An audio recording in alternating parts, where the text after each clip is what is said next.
Hey folks, I'm Ryan Goodman, and I've been invited today to share with you a few tips on my advocacy efforts and hopefully get you started down the road of sharing your passion for agriculture and food topics. Agriculture has always been a big part of my life.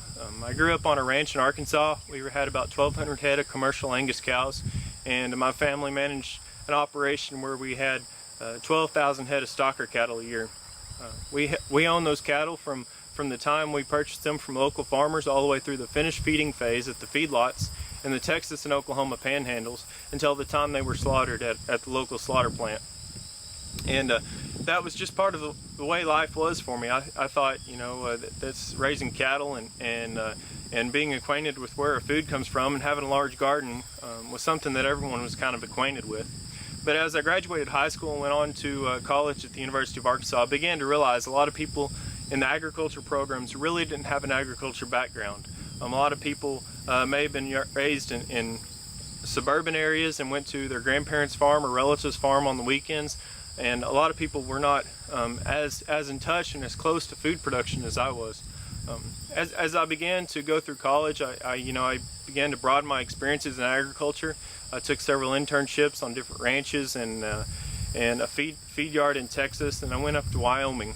And when I went to Wyoming, that was where I really started my blogging efforts, because my family and friends all wanted to know, where I was, what I was doing and where I was at all summer, and everybody wants to know about how great, the experience it was up in the mountains. So I did kind of a weekly update, sharing some things we did on the farm and ranch up there, and as I went up into the mountains. And as I did these updates for my family, I really began to accumulate a few followers that were asking questions, and they were really interested in learning about the things that I thought were commonplace, in ranch life and everything, and I just assumed other people were aware of them.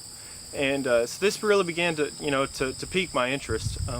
And then the March of 2010, we have National Agriculture Week, and someone asked me why I was proud, to do what I do and everything. I saw that post on Twitter, and so I kind of thought about it. Why am I proud to be a part of agriculture?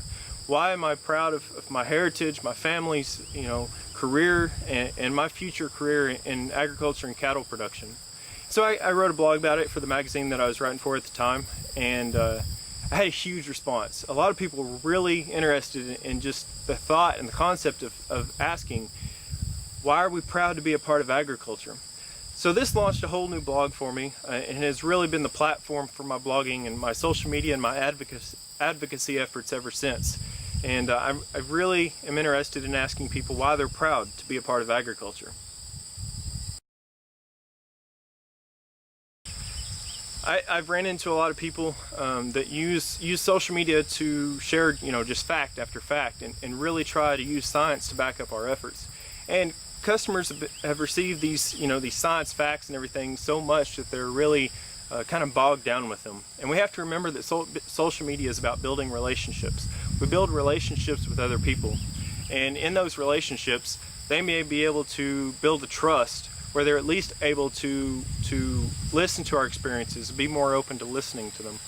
Maybe not understand them or agree with them, but hopefully begin to gain a better appreciation for farming and ranching methods across the United States.